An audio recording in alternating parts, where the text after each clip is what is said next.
We're starting with WWE, where there's no shortage of championships to fight over, but as of late, it's been a simple bracelet that has been stealing the spotlight on Monday Night Raw.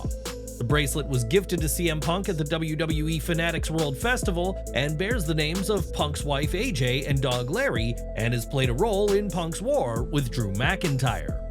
At Bash in Berlin, Punk triumphed over McIntyre in a strap match and reclaimed the bracelet, and despite Punk's desire to move on, their feud isn't over yet. On Raw, Punk started the show's second hour by soaking in the cheers of the Denver crowd, and while he was eager to return home to his wife and their pooch, he addressed his future first. Punk reflected on his Berlin victory and declared the matter with McIntyre settled, and then focused on being in the wrestling business to make friends rather than money. That brought Punk onto the main crux of his promo as he congratulated Gunther on his Berlin win over Randy Orton before declaring that he wants the World Heavyweight Championship. Just as Punk's celebration was underway, Drew McIntyre attacked him from behind. McIntyre delivered a brutal assault, including a Claymore kick that knocked Punk's shoe off.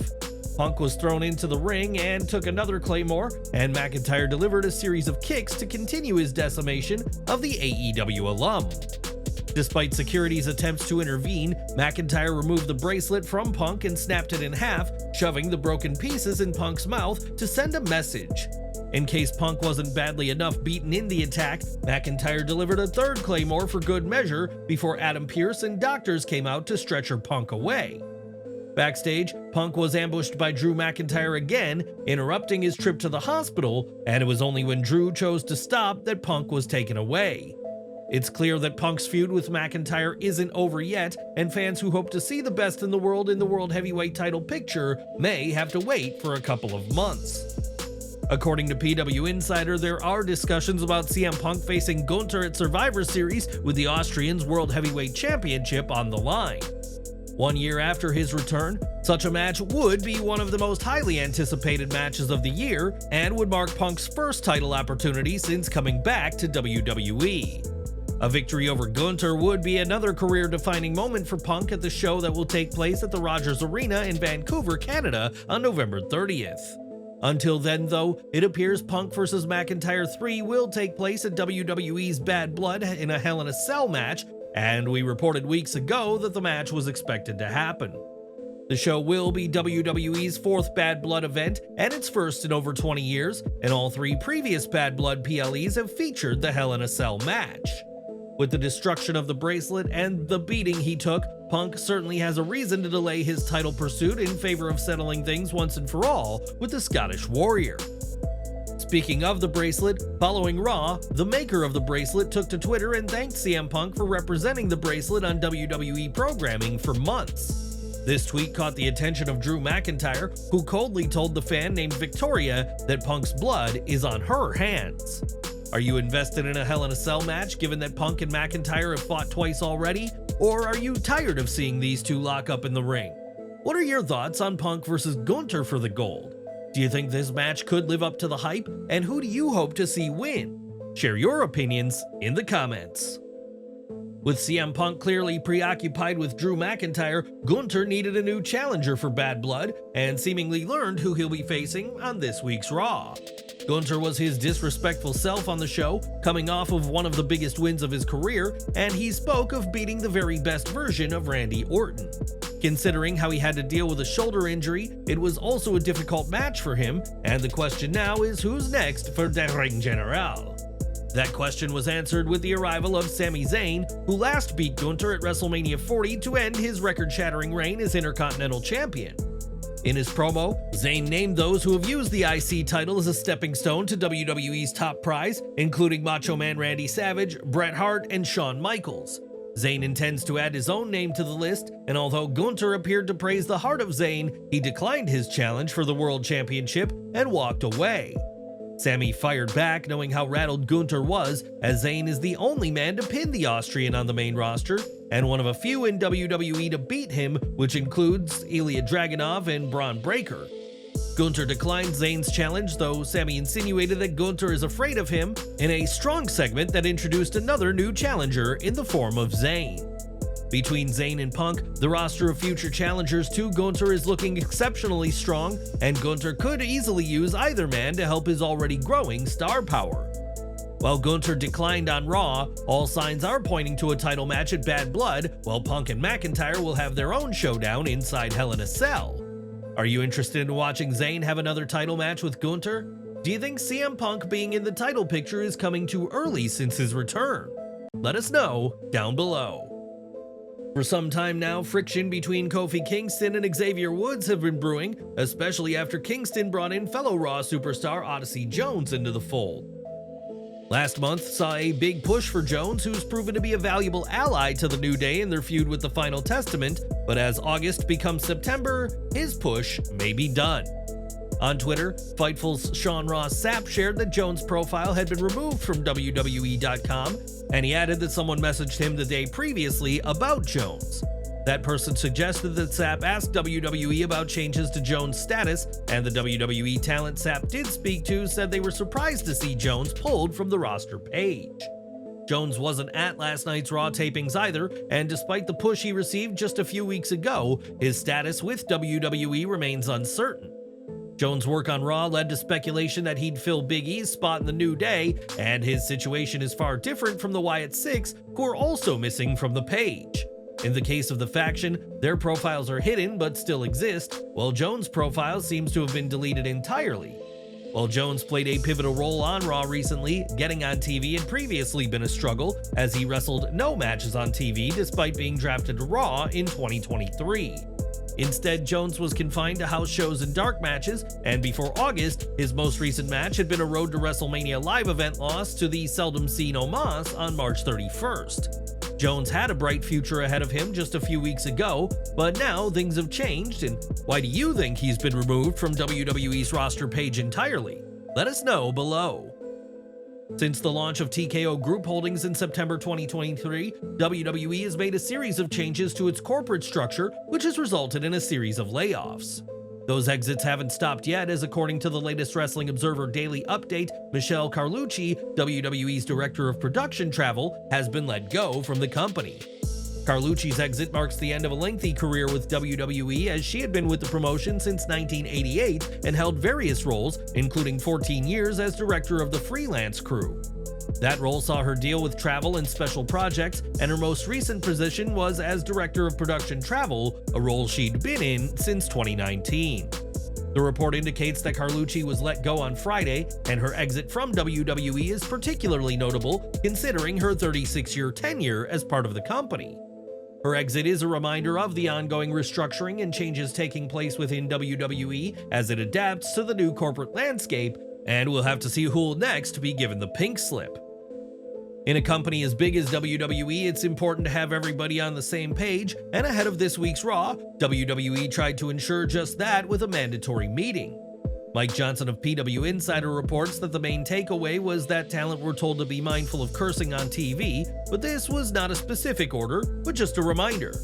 WWE programming is still technically rated PG, though some predict that'll change when Raw moves to Netflix, and Sean Ross Sapp similarly reported about the advice about cursing. Cursing on WWE programming became a point of contention on the road to WrestleMania 40, and The Rock in particular often cursed on WWE programming, which led to fan discussion. Some felt that The Rock's cursing brought a level of excitement to programming, but it was reported at the time that talent had issues about what they saw as a double standard. As we said, Raw will move to Netflix in January, which has prompted speculation about the company being more loose with cursing, as well as potential other adjustments. Until then, the Red brand will remain on the USA Network, where restrictions on profanity are in place, and WWE talent will have to be mindful over what not to say in front of a global audience. Rhea Ripley and Damian Priest kicked off Raw in style as they celebrated their Bash in Berlin win, and Ripley took a moment to call out Liv Morgan. Instead, it was the black eye sporting Dominik Mysterio who arrived and struggled to get a word in amid the crowd's booing, but we certainly heard Ripley threaten to give him another shiner. Mysterio said that Liv Morgan was still recovering from their Berlin battle and wouldn't be appearing tonight, but the "you suck" chants from fans made it nearly impossible for him to continue. Dominik assured everyone that Morgan wasn't afraid and would eventually accept Ripley's challenge, and at that moment, Liv appeared and rushed the ring. Trapped in the ropes, Ripley endured several kicks from Morgan before Priest made the save, but Ripley ended up getting badly hurt as she fell with her leg tied up in the ropes. Backstage, Rhea was aggressive to medical personnel as her foot is far from fine, and Liv Morgan celebrated her 100th day as champion by accepting Rhea's challenge if she can make it to the match with her injury. Fans will have to wait for updates about the injury, but for the time being, Mommy has a serious target for Liv Morgan and the Judgment Day to exploit. Now, WWE is always trying new things for their production, and this week it appears that WWE did what it could to help fans in attendance with hearing trouble. During Ripley's segment, a screen could be spotted providing subtitles for the segment and covered what Ripley had to say about Liv Morgan and Dominik Mysterio.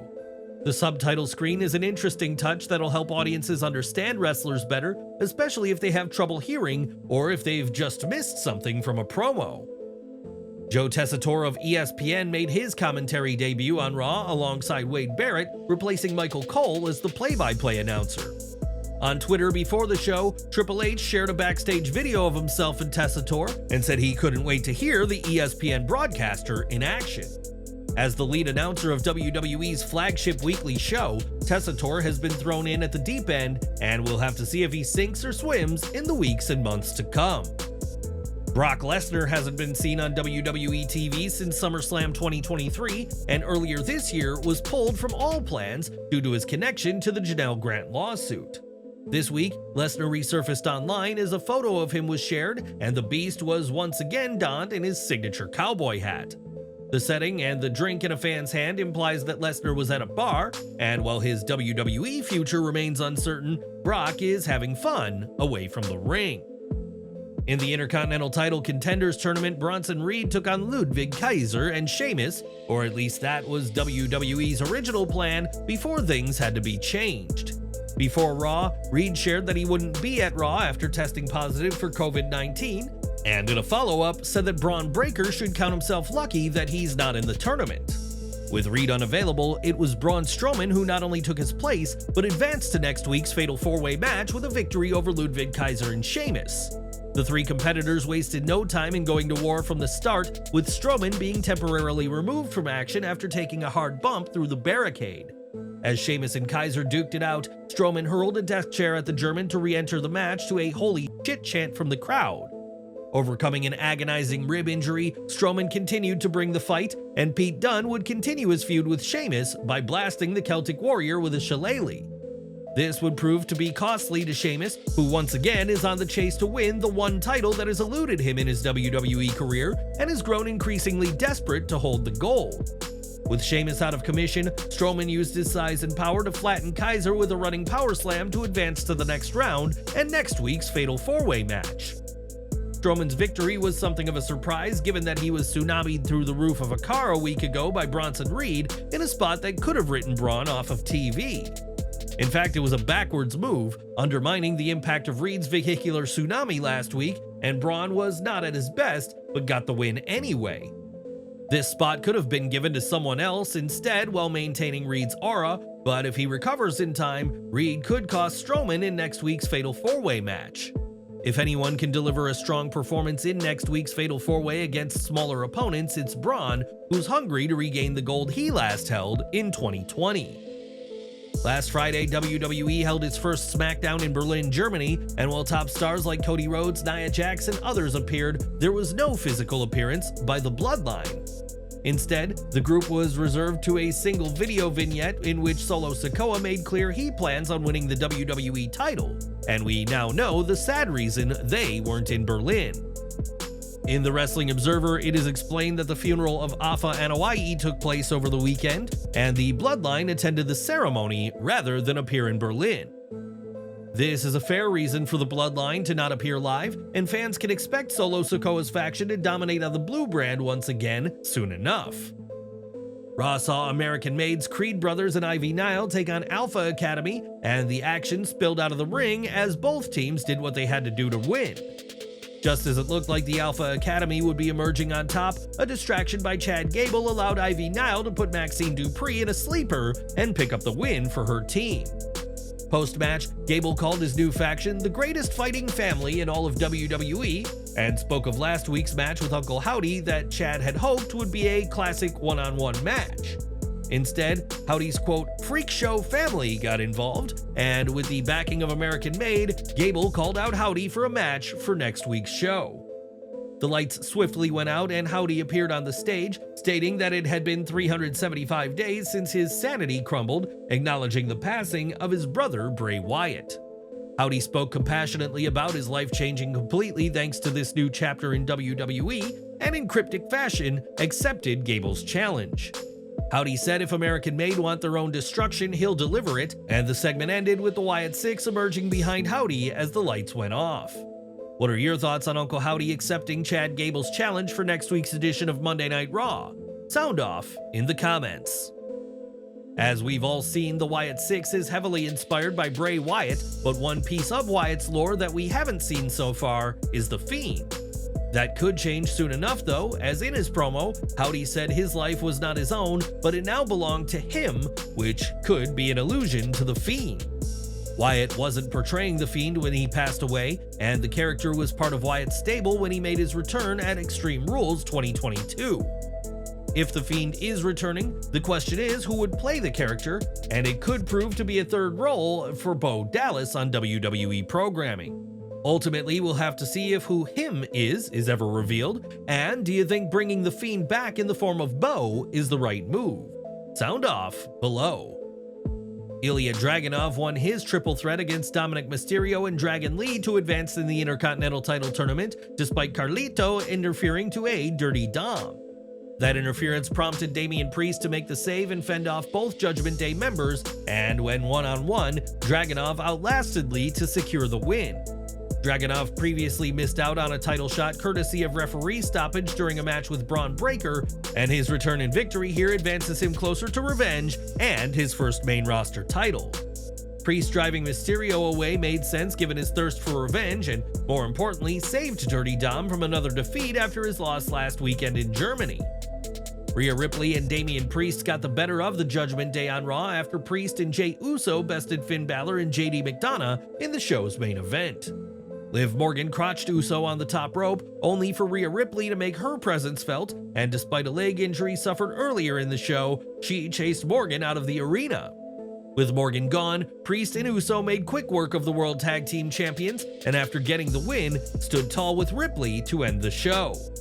With the amount of talent in the ring, this was always going to deliver, and proved to be a fun, energetic conclusion to the show that continued the face's revenge on the heels.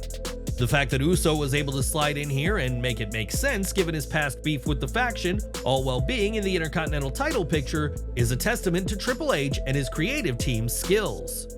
Ilja Dragunov and Braun Strowman joined Jey Uso and Pete Dunne in a number one contenders fatal four-way match for Braun Breaker's title, set for next Monday's Raw.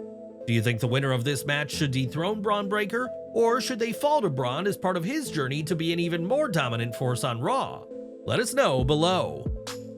The fun didn't stop after Raw went off the air as Jey Uso and the Terror Twins celebrated in the ring, and Jey got both Rhea and Priest to join in with a yeet. While we don't expect this trio to be named the Yeetment Day on WWE TV, this was a fun moment for the live crowd in Denver, Colorado. We briefly mentioned that Balor and McDonough are the World Tag Team Champions, but you'd be forgiven for forgetting that they are the holders of the gold. The pair won the titles from Awesome Truth back in June and are yet to defend the gold on TV, and this week's Raw was indicative of Balor and McDonough's reign. Once again, the Judgment Day looked weak and the World Tag Team Champions racked up another loss, not a good look at all for Raw's supposed best duo. What do you think can be done with the World Tag Team Champions? Is it time to put the gold on another team, and if so, who? Let us know below. In May, Asuka underwent knee surgery, which has kept her out of the ring ever since, and while she isn't wrestling right now, fans can expect to see much more of her in the future. PW Insider reports that Asuka has signed a new long-term deal with WWE, and while the terms of this deal are unclear, this is her latest deal with the company she joined in 2015. Asuka has held gold on all three brands and is widely respected among the roster, and expect plenty from the Empress when she's healed thanks to this new deal. Since WrestleMania 40, Damage Control has lost its way, and with Asuka and Dakota Kai out injured, it's been just Kairi Sane and Io Sky who have been battling on Raw. The faction has never been the same since letting Bayley go, and just a couple of weeks ago, Sky was frustrated with Damage Control's inability to recapture championship gold. On Raw, they faced off against the Unholy Union in a women's tag title contenders match, just days after the Unholy Union lost the titles to Jade Cargill and Bianca Belair at Bash in Berlin. The new champions were at ringside to watch the match unfold, and it was a highly competitive affair with both teams doing what they could to re-enter the title picture. Kairi Sane went for a dive off the top rope onto the outside, but Isla Dawn pulled Belair into the way, but Zayn crashed into Belair and hit her head on the edge of the announce table. Jade Cargill then attacked Zayn, albeit without the referee noticing, as the Unholy Union picked up the win over Damage Control to earn a rematch with the Storm and the EST. Kairi Sane was bleeding badly from the eye following the botched dive on the outside, but that didn't stop herself and Sky staring down Belair and Cargill, insinuating their issues aren't over yet.